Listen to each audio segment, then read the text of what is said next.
ഒരു പിഞ്ചു കുഞ്ഞിനെ അവരുടെ ബന്ധുവായ 12 വയസ്സുള്ള പെൺകുട്ടി കിണറ്റിലെറിഞ്ഞു കൊന്നു.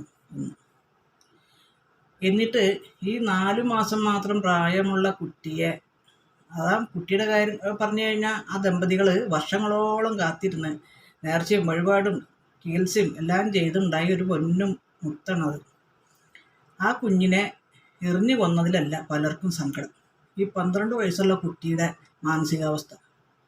എന്ത് മാനസികാവസ്ഥ എന്ന് പറയുന്നത്? എന്ത് ക്രൂരമായൊരു മെൻറ്റാലിറ്റിയാണ് ആ കുട്ടിക്കുള്ളത്. ആ കുട്ടിയുടെ അമ്മ ചെറുപ്പത്തിൽ ഉപേക്ഷിച്ച് പോയി, അച്ഛൻ 3 മാസം മുമ്പ് മരിച്ചു, ശരി. പക്ഷേ അനാഥയായ ആ പെൺകുട്ടിയെ അനാഥാലയത്തിൽ കൊണ്ടാക്കാതെ അവർ സംരക്ഷിക്കാൻ വേണ്ടി കൊണ്ടുവരല്ലേ ചെയ്തേ. അത് 1 മാസം മാത്രമേ ആയിട്ടുള്ളൂ ആ കുട്ടി വീട്ടിൽ വന്നിട്ട്. അപ്പോൾ ആ കുട്ടിക്ക് ഈ കുഞ്ഞിനെ കൊല്ലണമെങ്കിൽ എന്തു മാനസികാവസ്ഥയായിരിക്കും? സത്യം പറഞ്ഞാൽ അതിന് മനസ്സിന് സമ്മതം തെറ്റിയിട്ടുണ്ടാവും അച്ഛൻ മരിച്ചു പോയപ്പോൾ. ആ കുട്ടിക്ക് അതിനുള്ള ട്രീറ്റ്മെൻറ്റ് എടുക്കുമായിരുന്നു, കൗൺസിലിങ്ങോ മറ്റുള്ള ചികിത്സ എടുക്കുമായിരുന്നു വേണ്ടിയിരുന്നത്. ചിലരുടെ കമൻ്റാണ് മൂത്തൊരു കുട്ടി ഉണ്ടായി കഴിഞ്ഞു, കുഞ്ഞു കുട്ടി വന്നു കഴിഞ്ഞാൽ കുഞ്ഞു കുട്ടിയെ കുറേ താലോലിക്കുമ്പോൾ മൂത്ത കുട്ടിക്ക് അത് സങ്കടം.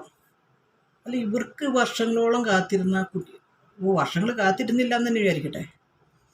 ഒരു പിഞ്ചു കുഞ്ഞിനെ മാതാപിതാക്കൾ കളിപ്പിക്കും, കൊഞ്ചിക്കാതിരിക്കുമോ? അതിനല്ലേ കൂടുതലായിട്ട് കെയർ ചെയ്യേണ്ടത്. ആ കുട്ടിക്ക് എഴുന്നേറ്റ് നടക്കാനോ സ്വന്തം കാര്യങ്ങൾ ചെയ്യാനോ കഴിയുമോ?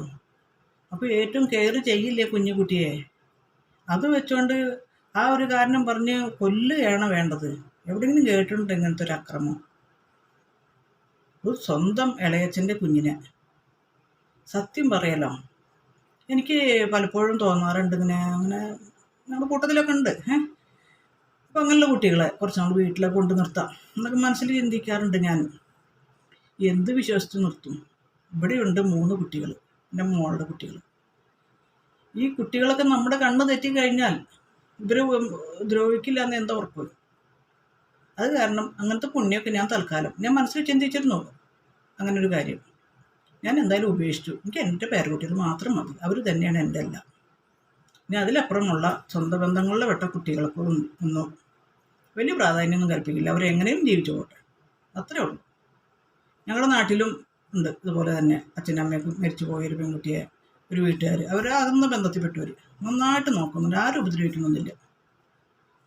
അപ്പോൾ എല്ലാവരും സൂക്ഷിക്കുക, അവനവൻ്റെ മക്കൾ തന്നെ വലുത്.